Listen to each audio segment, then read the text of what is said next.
So really, the whole budget of the film was $80,000, which I think is pretty cheap for a feature film at the time. And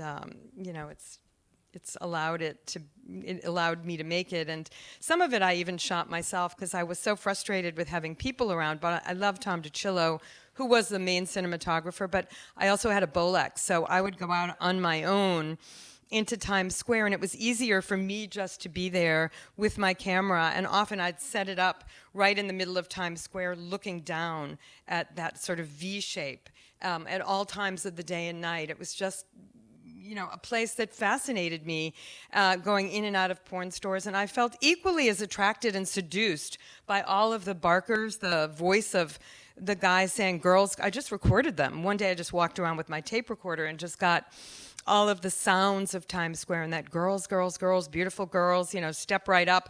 I wanted to step right up. I thought, well, I want to see too.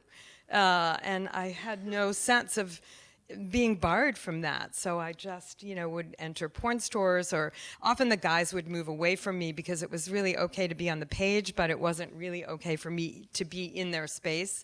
But I was, just exploring, and so I didn't see why I couldn't be in there. And there was a kind of, I guess, sense of maybe even power shift in that dynamic. I mean, maybe it wasn't real, it was just for that moment, but I don't know, I've wandered off anyhow from the question, but just those were some of the things circulating in my mind.